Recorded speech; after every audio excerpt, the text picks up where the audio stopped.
If you have one of these 3 credit cards in your wallet right now, close this video, cut that card, and come back. Because what these companies are doing to everyday Americans is frankly predatory. We are not talking about minor inconveniences. We are talking sky-high fees, interest rates that would make a loan shark blush, and real people losing hundreds of dollars before they even swipe the card once.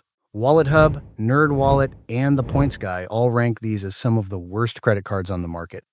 And real users on Reddit, Consumer Affairs, and the Federal Trade Commission's own complaint database back that up. Let's get into it. First card, the First Premier Bank credit card. First Premier has appeared on WalletHub's worst credit cards list for 14 consecutive years. That is not a coincidence. That is a pattern. Here is what they hit you with. A processing fee just to open the account up to $95 before you have bought a single thing, then a first-year annual fee of up to $125. Monthly fees on top of that, and an interest rate of 36% compared to the national average of around 22%. And if you want a credit limit increase, they charge you 25% of whatever increase you get. So if they raise your limit by $200, they take $50 of it immediately. One real user on WalletHub wrote, "This is a credit card you don't want at all. You will never be able to pay it off." And here's where it gets worse. In 2007, First Premier Bank settled with the New York Attorney General for $4.5 million over deceptive marketing practices targeting financially vulnerable people. Then in 2014, they actually sued a credit card comparison website just for showing customers their own interest rates and fees. That tells you everything you need to know. Second card, the Credit One Bank Platinum Visa. And do not confuse this with Capital One because that is exactly what they are counting on.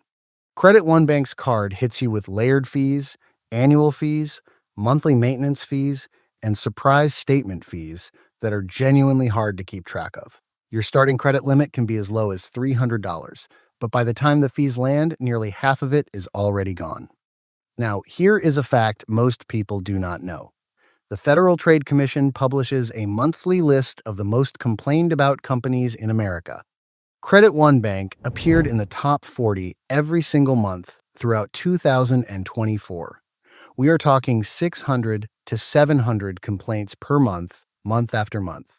One user on Consumer Affairs wrote, "They charged me more than what my receipt showed. When I called, they denied it. Stay away from this card." The rewards are almost non-existent, the fine print is deliberately confusing, and the name similarity to Capital One is no accident.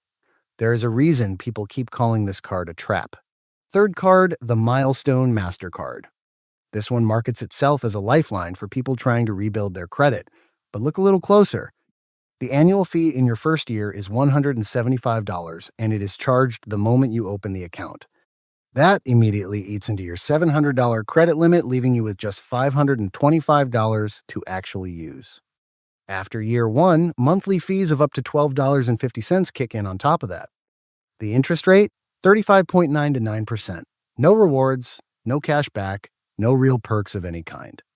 NerdWallet summed it up perfectly. Contrary to its name, the Milestone MasterCard isn't exactly worthy of note.